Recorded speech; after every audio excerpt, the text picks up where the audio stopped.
नमस्कार दोस्तों, हर्षित द्विवेदी एजुकेशन में आपका स्वागत है। मेरा नाम है विनीत सागर। डेली वन लाइनर्स और एग्जाम्स 17 सितंबर 2022। आज के इंपोर्टेंट वन लाइनर्स कौन कौन सा है चेक करते हैं।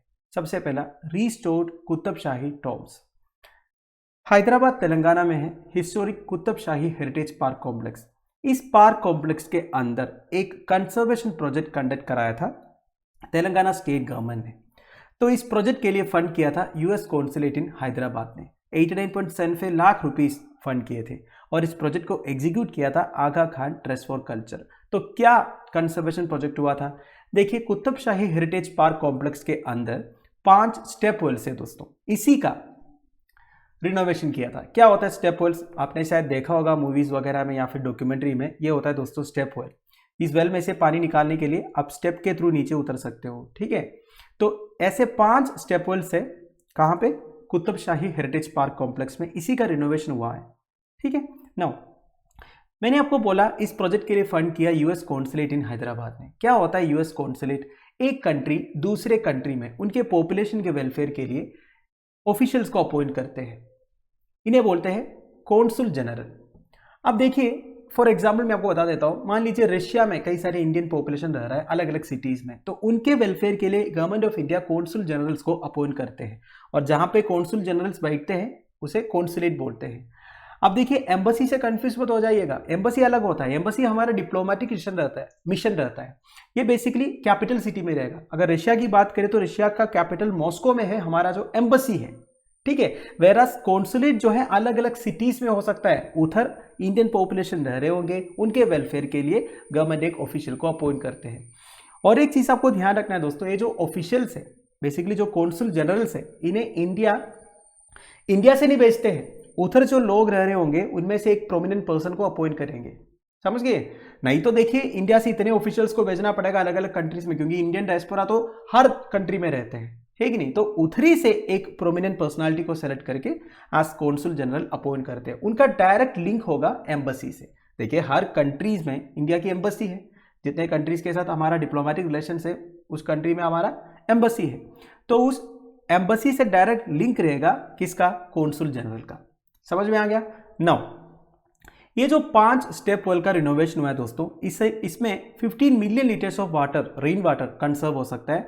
और पूरा पार्क में बेसिकली 106 एकड़ हेरिटेज पार्क है, इसमें पानी सप्लाई भी हो सकता है इस स्टेप वेल से। नाउ कुतुब शाही टॉम्ब्स के बारे में, ये कहाँ पे लोकेटेड है? इब्राहिम बाग में लोकेटेड है, close to the famous Golconda fort in Hyderabad, India. देखिए, हैदराबाद में one of the famous fort है दोस्तों गोलकोंडा फोर्ट, उसी के पास में है कुतुब शाही टॉम्ब्स जो है। नाउ ये जो इब्राहिम बाग है, इसमें टॉम्ब्स एंड मॉस्क है built by various Kings of Qutub shahi dynasty. Qutub shahi dynasty के वेरियस किंग्स ने अलग अलग टॉम्ब्स एंड मॉस्क बनवाया दोस्तों इस इब्राहिम बाग में। वैसे the Qutb Shahi tombs complex is the necropolis of the dynasty that ruled the region from 1518 to 1687। Necropolis का मतलब क्या होता है? बेसिकली कब्रिस्तान जो है, ठीक है। कब्रिस्तान को नेक्रोपोलिस बोलते हैं। तो Qutub Shahi tombs complex basically एक कब्रिस्तान है। 1518 से लेकर 1687 तक जितने रूलर्स इस रीजन को रूल किए थे उन्हीं का कब्रिस्तान आप बोल सकते हैं, ठीक है। नाउ हैदराबाद में और भी कुतुब शाही डिनास्टी स्ट्रक्चर्स है, जैसे कि गोलकोंडा फोर्ट हो गया, 422 ईयर ओल्ड सेरेमोनियल गेटवे चार मीनार हो गया। ये सारे कुतुब शाही डिनास्टी के रूलर्स ने कंस्ट्रक्ट करवाया था। नाउ कुतुब शाही डिनास्टी के बारे में 1518 से लेकर 1687 तक किंगडम ऑफ गोलकोंडा को रूल किए थे in the south eastern Deccan of India and they were one of the 5 successor states of Bahmani kingdom. तो बहमानी किंगडम के one of the 5 successor state था कुतुब शाही डिनास्टी भी, ठीक है। एंड फाउंडर कौन थे? कुली कुतुब शाह। अगला है India's first forest university to be established in Telangana. Recently Telangana state assembly में university of forestry Telangana act 2022 pass हुआ था, जिससे तेलंगाना में इंडिया का फर्स्ट फॉरेस्ट यूनिवर्सिटी एस्टैब्लिश होगा, ठीक है। तो बेसिकली एक इकोसिस्टम क्रिएट किया जाएगा around forestry, education, research and public outreach initiatives on afforestation etcetera. तो देखिए, डिफॉरेस्टेशन बहुत ज़्यादा हो चुका है, तो अफॉरेस्टेशन करना ज़रूरी है। तो इससे related research and public outreach initiatives हो पाएगा इस फॉरेस्ट यूनिवर्सिटी से। अभी के हिसाब से दुनिया में केवल रशिया एंड चाइना में ऐसे यूनिवर्सिटीज है जो फॉरेस्ट के लिए डेडिकेटेड है या फिर अफॉरेस्टेशन के लिए डेडिकेटेड है। तो प्रेजेंटली तेलंगाना में forest college and research institute है दोस्तों, ठीक है, तो इसी को आज से world class institution for forestry education research extension and outreach करके डेवलप किया जाएगा। ठीक है, समझ रहे हो ना आप, ऑलरेडी तेलंगाना में forest college and research institute है, उसी को अपग्रेड किया जाएगा आज फॉरेस्ट यूनिवर्सिटी। अगला है Ramakrishna mission awakening programme. Union education minister Dharmendra Pradhan inaugurate किया है Ramakrishna mission awakening programme for students of classes 1 to 5।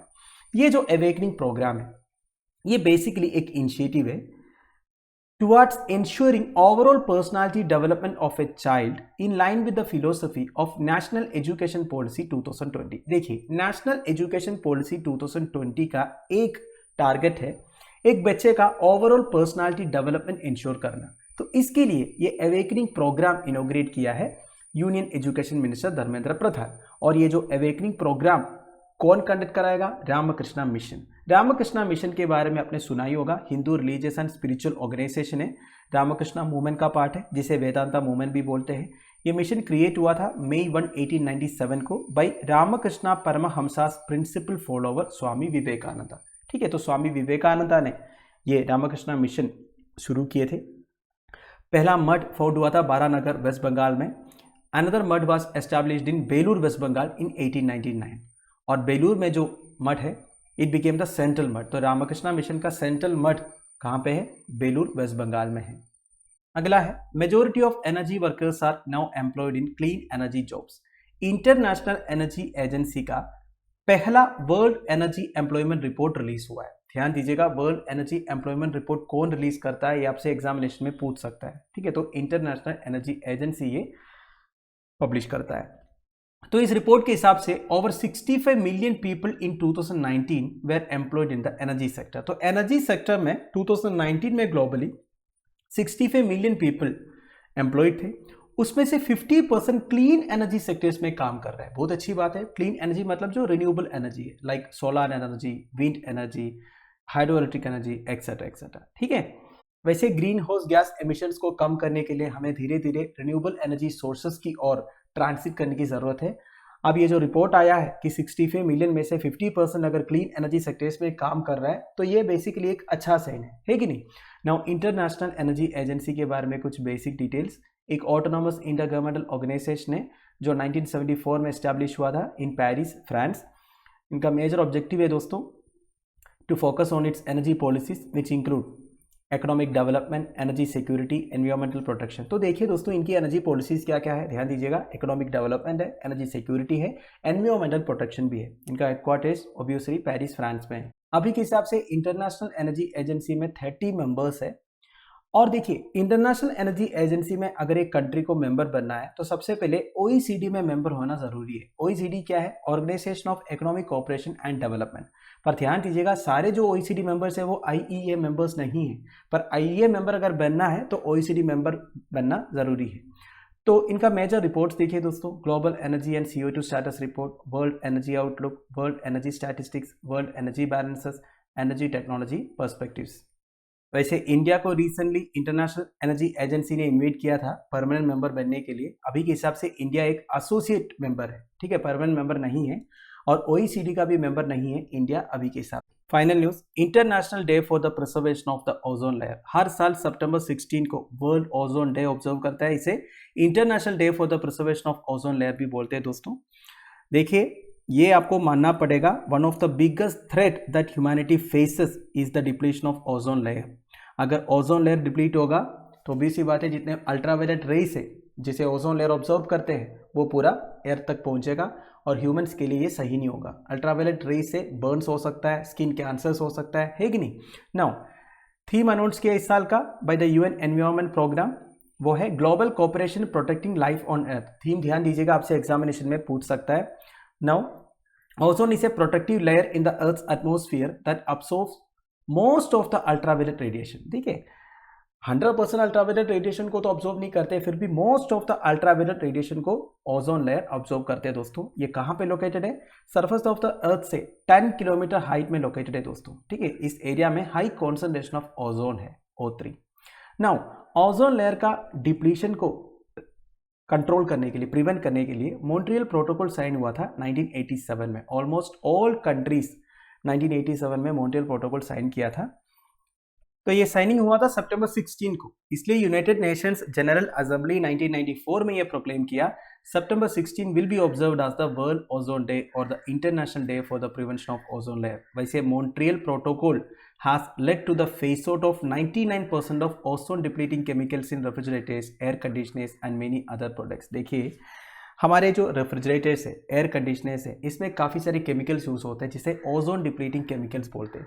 ये केमिकल्स की वजह से ओजोन डिप्लीशन हो रहा था, तो मॉन्ट्रियल प्रोटोकॉल में ये सारे केमिकल्स को फेस आउट करने के लिए बात हुआ था, तो सारे कंट्रीज ने एग्री किया। तो मॉन्ट्रियल प्रोटोकॉल की वजह से 99% ऑफ ओजोन डिप्लीटिंग केमिकल्स को फेस आउट किया है, ये बता रहा है। तो इसमें सबसे इंपॉर्टेंट था क्लोरोफ्लोरोकार्बन्स। मॉन्ट्रियल प्रोटोकॉल से क्लोरोफ्लोरोकार्बन्स का यूसेज को कंप्लीटली फेस आउट किया था।